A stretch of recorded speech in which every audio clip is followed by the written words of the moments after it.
Chandrababu Naidu NDA பக்கம் தான். அதற்கான விடை இதோ தந்தி டிவியில் உங்களுக்கு தெரிய போகிறது. சந்திரபாபு நாயுடு உரையாற்றுகிறார், கேட்கலாம்.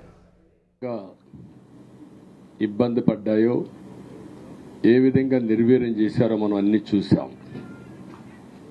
అయితే మా ధ్యేయం ఒకటే, ప్రజలు గెలవాలి, రాష్ట్రం నిలబడాలి. దీనికోసం ఎన్ని త్యాగాలైనా సరే చేసి మళ్ళీ భావి తరాల భవిష్యత్తు కోసం ముందుకు పోవాలని చెప్పి వెళ్ళాం. నేను చాలా ఎన్నికలు చూశాం. 10వ ఎన్నిక నిన్న. అంటే ఇన్ని ఎన్నికలు చూసినా, అంటే ఎన్నికలు చూడడమే కాకుండా ఈ ఎన్నికలన్నీ at the helm of affairs ఉండి ఎప్పటికప్పుడు సమీక్షలు కానీ ఇవన్నీ నిర్వహించడం కూడా చేశాం.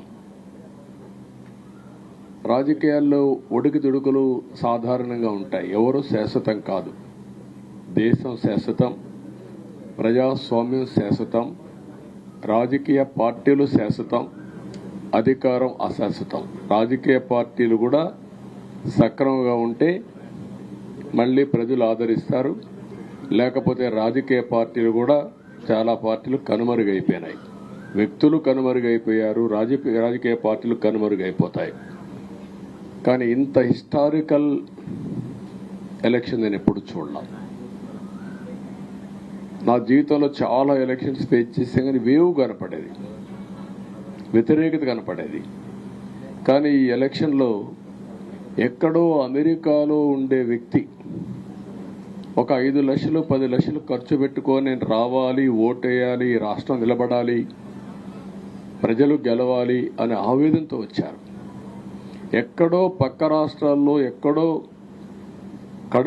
కడుపు నిండడం కోసం కూలి పనులకైనటువంటి వ్యక్తులు, పాచి పనులు చేసుకునే వ్యక్తులు సొంత డబ్బులు పెట్టుకొని నేరుగా ఇక్కడ రైల్వే స్టేషన్లో చూస్తే, బస్ స్టాండ్లో చూస్తే భోజనం కూడా ప్యాక్ చేసుకొని తీసుకొచ్చి ఇక్కడ భోంచేసి ఓటేసే పరిస్థితికి వచ్చారు. ఈ కమిట్మెంట్ని ఏ విధంగా వర్ణించాలో నాకైతే అర్థం కాదు. ఏ విధంగా వాళ్ళని అభినందించాలో కూడా అర్థం కాని పరిస్థితి.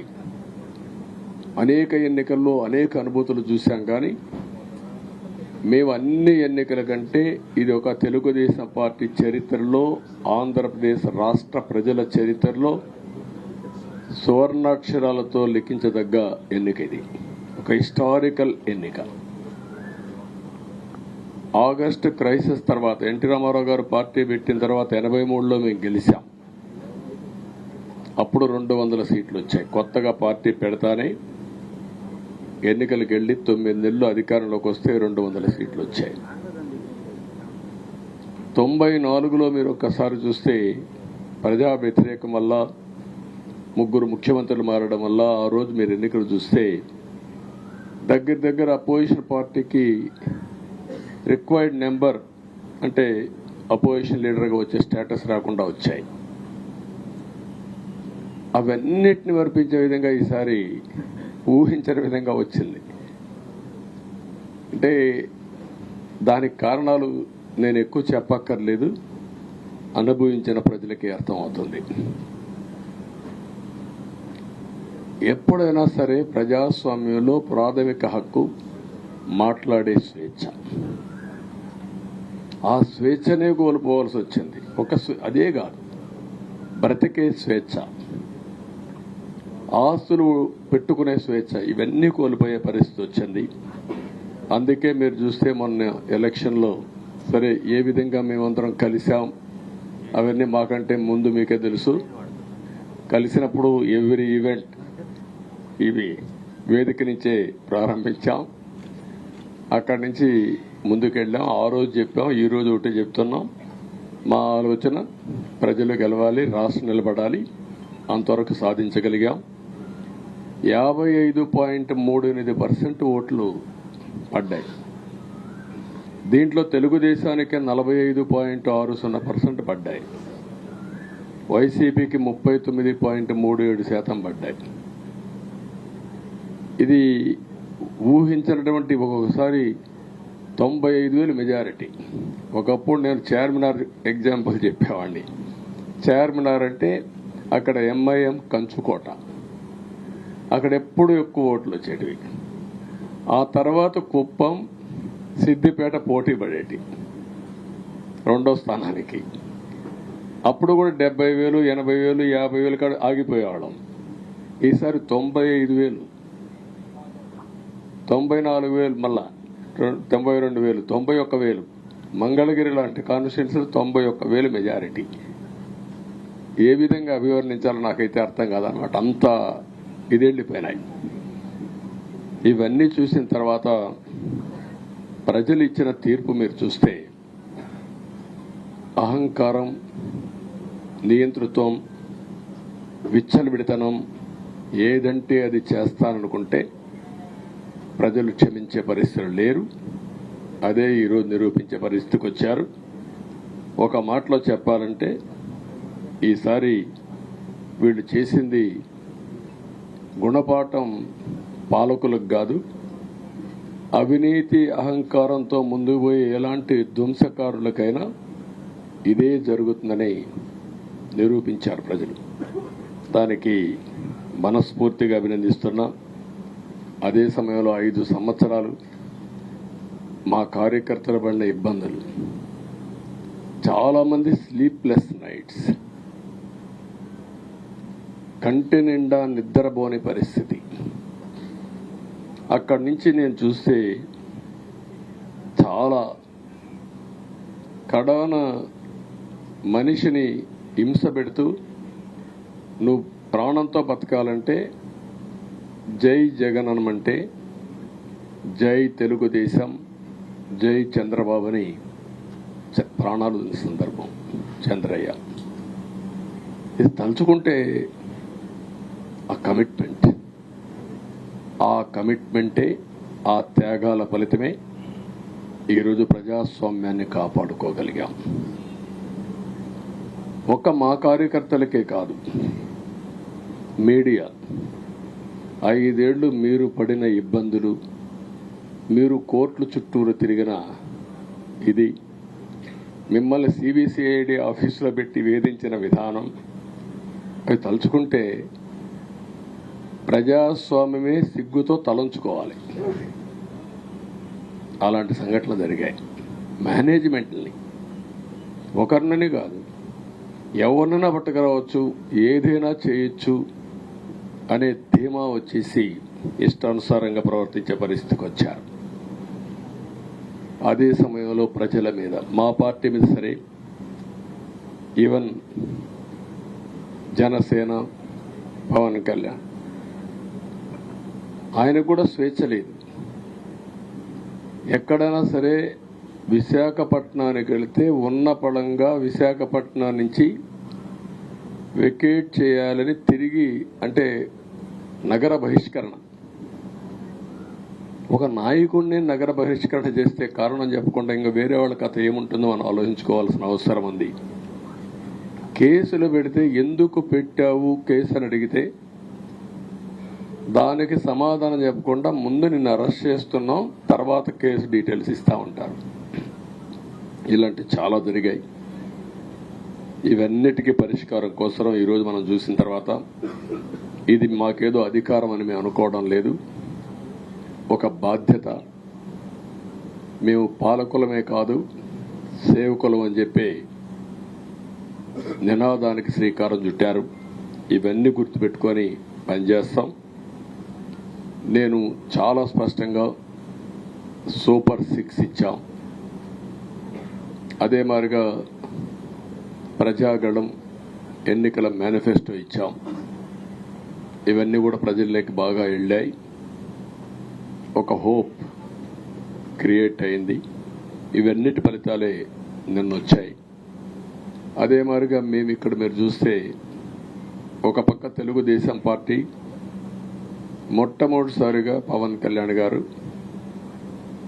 ప్రభుత్వ వ్యతిరేక ఓటు చేరడానికి వీలు లేదు, ఈ రాష్ట్రంలో మళ్ళా ప్రజాస్వామ్యాన్ని కానీ ఈ రాష్ట్రాన్ని కాపాడుకోవాల్సిన బాధ్యత ఉందని చెప్పి ముందుకొచ్చి ఈ యొక్క కూటమికి బీజం వేశారు.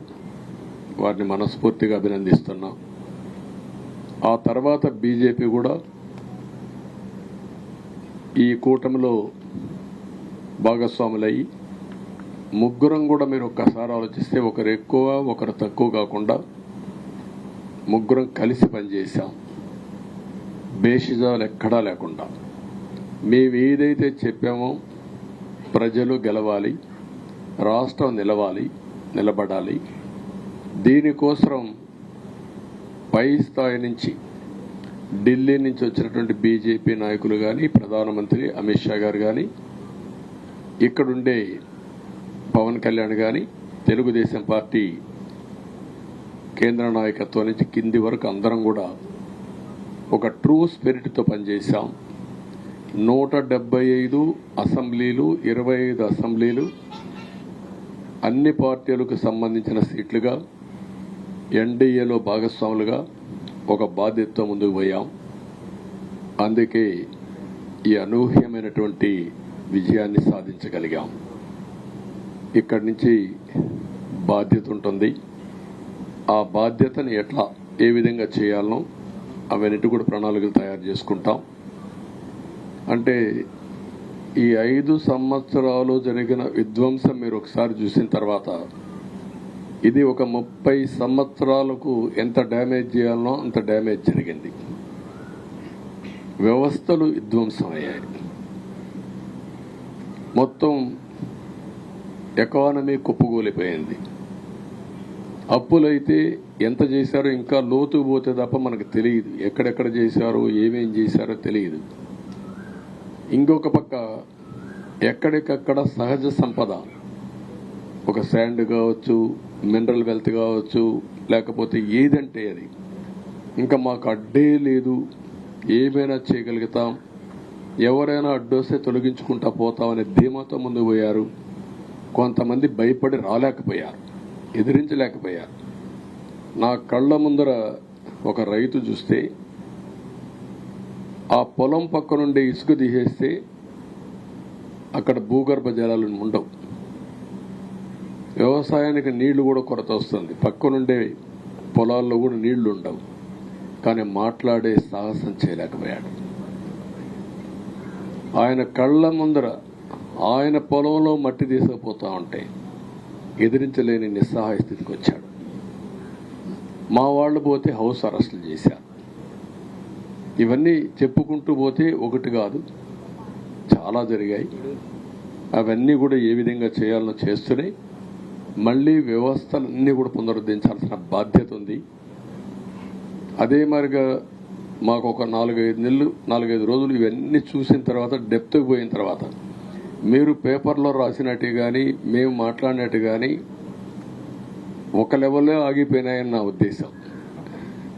ఎందుకంటే నేను రాజకీయాలు 40 ఏళ్ళు చూశాను.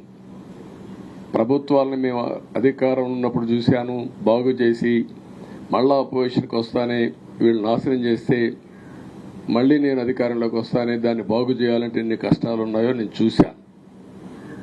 ఒకప్పుడు పవర్ సెక్టర్ మీరు చూస్తే కరెంట్ ఎప్పుడు వస్తుందో ఎప్పుడు పోతుందో తెలియని పరిస్థితి నుంచి హైదరాబాద్లో విద్యుత్ సౌధ దగ్గర రాఘవరెడ్డి ఉండేవాడు, కమ్యూనిస్ట్ లీడర్. నల్గొండ నుంచి రైతులను తీసుకొచ్చి సమ్మర్ వస్తే అసెంబ్లీ ఏప్రిల్లో ఉంటే గొడవలు సగం టైం మేము కరెంటు కొరత పైనే చర్చించేవాళ్ళం. That were the days. అలాంటిది నేను 1999 నుంచి పవర్ సెక్టర్ రిఫార్మ్స్ తీసుకొచ్చి 2004కి సర్ప్లస్ బాధ్యతతో క్వాలిటీ పవర్ ఇవ్వడం మొదలుపెట్టాం. 2014కు మళ్ళీ 22 మిలియన్ యూనిట్లు ఆంధ్రప్రదేశ్లో కొరత కరెంటు. వ్యవస్థలన్నీ నిర్వీర్యం అయిపోయినాయి. తర్వాత మళ్ళీ సెట్ చేసి 2 నెలలు 3 నెలలు కరెంటు కొరత లేకుండా చేసి వ్యవస్థలన్నీ పటిష్టంగా చేసి సోలార్ విండ్ తీసుకొచ్చి కాస్ట్ తగ్గిస్తే ఇప్పుడు మీరు చూశారు ఎంత పవర్ ఛార్జెస్ పెంచారో. 9 సార్లు పెంచారు. ఎందుకు పెంచారో నోబడీ నోస్. దానికి రీజనే లేదు. ఇప్పుడు ఎక్కడుందో దాన్ని ఎత్తుక్కుంటే ఎంత లోతు పోయిందో కూడా తెలియదు. దాన్ని ఏ విధంగా చంద్రబాబు నాయుడు கிட்டத்தட்ட ஒரு வருஷத்துக்கெல்லாம் முன்னாடி இந்தியாவில் பல பிராந்திய கட்சிகளில் ஒரு பிராந்திய கட்சி தலைவராக இருந்த திரு சந்திரபாபு நாயுடு அவருடைய கட்சியுடைய எதிர்காலம் என்ன என்றெல்லாம் தேசிய அளவில் அவருடைய மாநில அளவில் பேசப்பட்ட நிலையில் இன்று இந்திய அரசுடைய தீர்மான சக்தியாக உருவாகி இருக்கிறார். பாஜக அரசு தேசிய ஜனநாயக கூட்டணி அரசு உருவாக வேண்டும், நிலைக்க வேண்டும் என்றால் அதற்கான சாவி அவரிடம் இருக்கிறது என்ற நிலை உருவாகி இருக்கிறது. தேசிய ஜனநாயக கூட்டணியில் அவர் இருப்பாரா அல்ல இந்தியா கூட்டணி அவரோடு தொடர்பில் இருக்கிறதே மாறுவாரா என்ற யூகங்கள் எல்லாம் இருக்கக்கூடிய நிலையில் நான் டெல்லிக்கு செல்கின்றேன் என்பதை அவரும் அவருடைய வட்டாரமும் உறுதி செஞ்சிருக்கிறாங்க. தேசிய ஜனநாயக கூட்டணி பக்கம் உறுதியாக இருக்கின்றேன் என்று தன்னுடைய கருத்தை வலியுறுத்தி இருக்கிறார். ஃபார் நவ் அவர் தேசிய ஜனநாயக கூட்டணியின் பக்கம்தான் இருக்கிறார் என்பது தெளிவாகிறது. பத்திரிகை செய்திகள் ஊடக செய்திகளின் மூலமாக தெளிவாவது இன்னொன்று, அவர் சபாநாயகர் பதவியை தனது கட்சிக்கு புதிய நாடாளுமன்றத்தில் கேட்கிறார் என்ற செய்தியும் வெளியாக இருக்கிறது. இவையெல்லாம் ஊகங்கள் தான், அது உறுதியாகும் போது தான் தெரியும். இன்று மதியமோ மாலையோ தேசிய ஜனநாயக கூட்டணி தலைவர்களுடைய கூட்டம் நடைபெறுகிறது. அதில் பிரதமர் நரேந்திர மோடி மீண்டும் பிரதமராக தீர்மானங்கள் நிறைவேற்றப்படலாம் என்று அறிகின்றோம். ஃபார் நவ் திரு சந்திரபாபு நாயுடு தேசிய ஜனநாயக கூட்டணி பக்கம் தான் இருக்கிறார். நான் உறுதியாக நிற்கின்றேன் என்று கூறியிருக்கிறார். நேற்று ஒரு ட்வீட்டில் கூட அவர் பிரதமர் நரேந்திர மோடி தனக்கு தெரிவித்த வாழ்த்துக்கு நன்றி தெரிவித்து நமது தேசிய ஜனநாயக கூட்டணியுடைய நிர்வாகம் ஆந்திராவில் இதையெல்லாம் செய்யும் சொல்லி தேசிய அளவிலையும் வெற்றிக்கு பிரதமர் நரேந்திர மோடிக்கு வாழ்த்து தெரிவித்தார். தேசிய ஜனநாயக கூட்டணியின் அங்கமாக சந்திரபாபு நாயுடு மற்றும் பவன் கல்யாண் ஆகியோருடைய கட்சி நீடிக்கிறது என்பது தெளிவாகிறது. டெல்லிக்கு செல்கிறார். டெல்லியில் மிக முக்கியமான சக்தியாக வலம் வர இருக்கிறார் சந்திரபாபு நாயுடு.